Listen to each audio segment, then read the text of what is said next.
Hello, so here's my curved runner with telescopic legs. As you can see, adjusting the subdivision level will cause the runner to slow or cause the runner to speed up. This is because each step takes the same amount of time, and as we increase subdivision levels, the amount of steps along the curve increases, because we're increasing points at every subdivision level.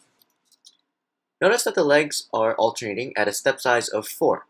Essentially, the left and right foot is displaced by a variable number of steps away from the center of the body where the hips lie. In order to generate this oscillating value, I use the transformed cosine function that ranges from -4 to +4. I then start the left foot at the cosine function when time equals 0, and the right foot at the cosine function at the next half period.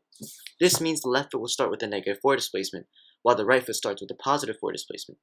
I then use the variable f, which controls the current frame, as my time variable, and as f increases, the cosine function returns values that oscillate at the correct period and frequency.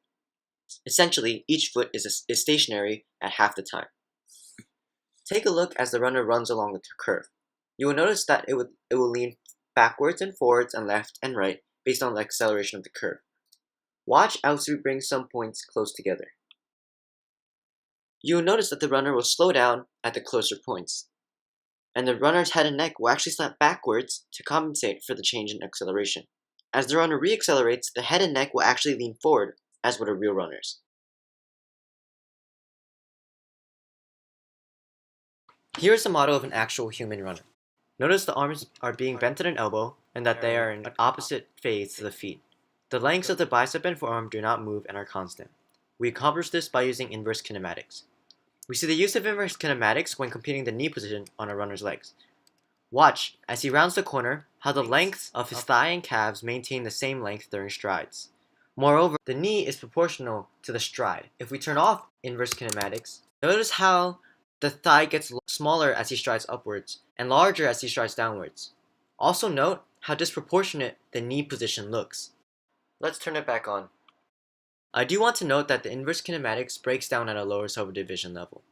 Because I'm using the next point as the next place my foot needs to stride to, at a lower subdivision level, each step is much larger. With the larger step, my constant thigh length of 80, an arbitrary length, is too small to use inverse kinematics, since the knee, hip, and foot would no longer create a triangle. Thus, in my code, I dynamically increase my constant thigh length so that the program still renders a knee. But of course, this causes a thigh length that changes sizes, which goes against the whole idea of inverse kinematics. Thus, keeping a subdivision level of 5 or higher yields better results. In order to let the 2 feet travel slightly off the actual generalized footpath, I use the acceleration vector with the magnitude equal to the gravity variable at the previous subdivision level. I also made sure that when generating the left footpath, this acceleration vector would always point inside the curve. I used the dot product to check that this vector is always inside the curve, and if it wasn't, which happens if there's a concavity, I simply scaled the vector by -1 to flip it. In order to create the right foot path, I simply negated the vector for the left foot. I used the same process to generate the left and right hip paths, which are slightly shifted from our subdivided hip path. You can see the blue path for the right side and the red path for the left side. I also did some phase 3 extensions. First, I allowed my runner's feet to move upwards during strides, similar to how an actual human runs. In order to do this, I took a positive half period of a sine curve and transformed it.